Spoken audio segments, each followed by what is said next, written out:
Ilang taon ka na ngayon? I'm 17 years old po ngayon. 17. I'm doing great. Take us back. Ano yung mga telesereng pelikula ginawa mo dati nung child star ka pa? Iti-test niyo ako. Okay. Ano yun? Nathaniel, of course. Okay. Wala yun. Ayun natin. Iniisip natin kanina. Yung before talaga, Beauty and the Bestie, Huwag Ka Lang Mawawala, Michelle de Angelina, Super D, Going Bulilit din ako, Maria Leonora Teresa, Oo. Your Face Sounds Familiar Kids, Team Yay, of course, ayan, mga MMK, Once Upon a Time, and ayan, pretty much nasabi ko naman siguro lahat ng mga Okay. Last movie mo ba yung Outside? Yes po, yes po. Last Netflix. Oo, nagulat pa kami Medyo ha. ka- Medyo ka daring dun ha. Although wala ka naman pinakita, pero... Well, it's part of the role naman po. It's part of the acting. It's part of what Pero dito, first time na nakatrabaho yung dalawa ba o yung isa lang? Si Miss Dimples, first time ko po siya maka-work. Okay. Though si Miss Iza, nag-work po kami before sa Maria Leonora Teresa. Though Hindi hindi kayo- kami ganun nagka-excel. Marco, karamihan sa mga kabatch mong child stars, karamihan, di ba parang nasa awkward stage ngayon, nag-stop muna sila, nag-aaral. Ikaw you're lucky dahil ang daming dumadating pa rin na trabaho. Yes po, I mean, I feel like I'm pretty blessed. So, sobrang grateful po ako sa lahat ng projects na nakukuha ko ngayon. Even though, I mean, I'm 17, I'm in the process of, awkward stage, kagaya na sabi niyo. I'm really happy na kahit nasa awkward stage ako ay nabibigyan ako ng chance to showcase my talents, to showcase what I do, and ako naman po, I'm just trying to do my best in everything that I do.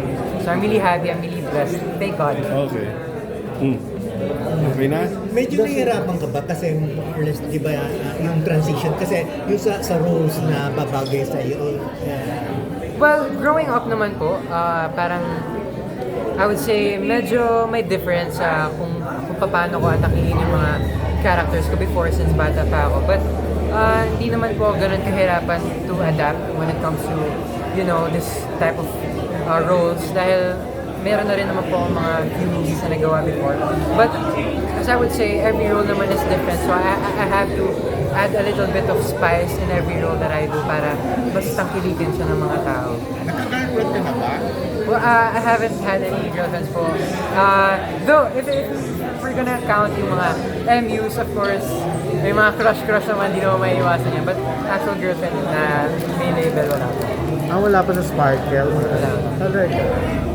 Sino yung crush? Right now po, ang crush ko, well, siguro, celebrity crush, mga celebrity crushes lang naman. So, eto kasi recently nagkakasama kami ni Ate Isabel Ortega sa AOL. Talaga? I mean, yeah.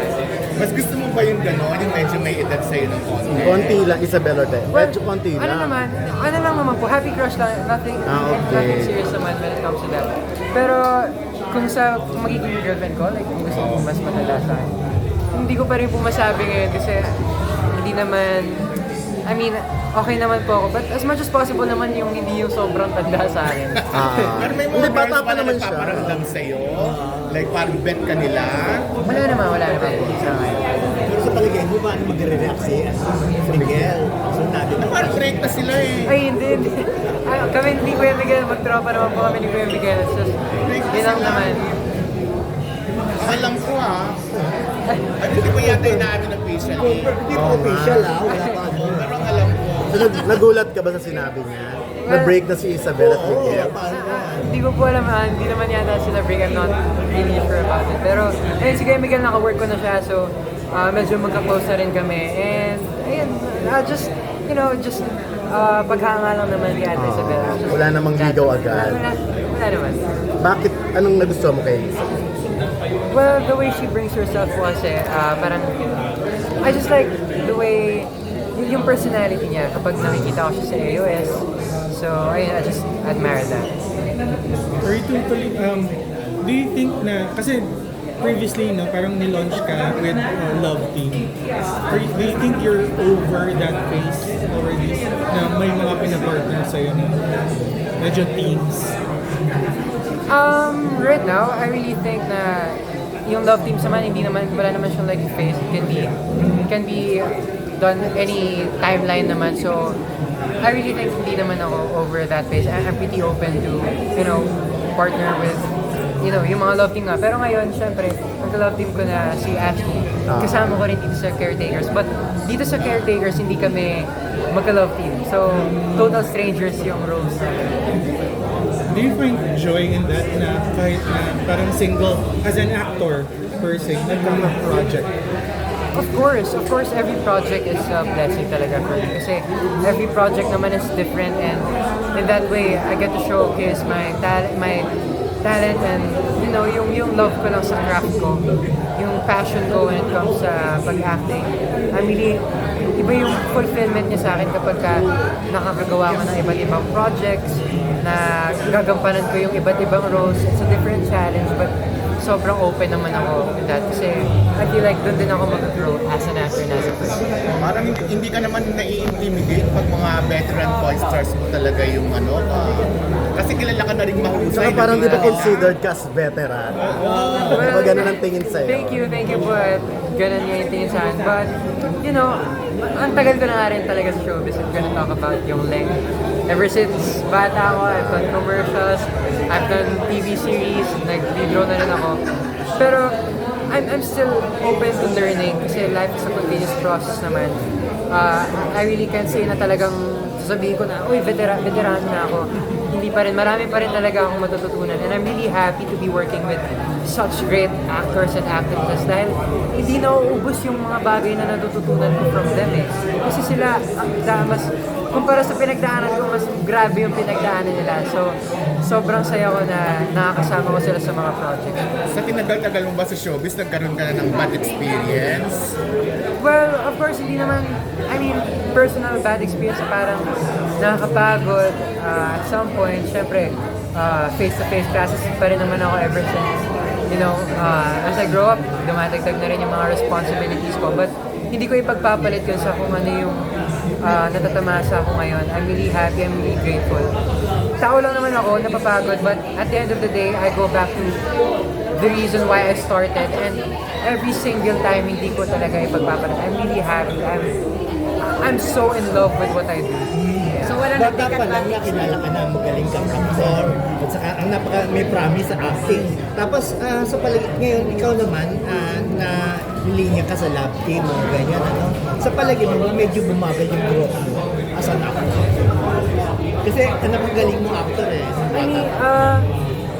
Sabi ko hindi naman po yung nakabagal sa growth ka as an actor. Actually, I would think na mas nakatulong pa siya kasi when it comes to acting, talaga naman kung ang kinakagat din ng mga tao is yung mga may partners, mga may love team. So, ngayong na-prepare up ako, I'm really happy kasi another opportunity siya to, another way of attacking siya sa mga roles eh. Yung may partner ka, you have to think about yung chemistry nyo. So, it's part of the actor's work naman to think about those kind of things. Pero siyempre, in-expect mo rin na yung mga roles na talagang hindi kalibre, mga pang-award. Marami siyang may mga Netflix na. Marami siyang ginagawa na solo. Yes, naman, during naman ginagawa ko po yung outside na gaya na nasabi niyo. Nasa love team na rin naman. Kumbaga may love team na rin naman ako. Ako naman po, I'm really open lang to do anything. Kasi, Wala siyang love team doon. wala po akong love team doon. And I'm just really happy na nabibigyan ako ng opportunities dahil in that way, may papakita ko rin sa tao na hindi lang ako pang love team, that I've done a lot of series, a lot of movies before na ako lang na ginampanan ko yung role ko, yung para iba yung epekto nito sa mga tao. Gusto ko lang din maipakita sa tao na I'm pretty flexible. Anong reaction mo dun sa mga feedback sa'yo ng mga tao dun sa outside?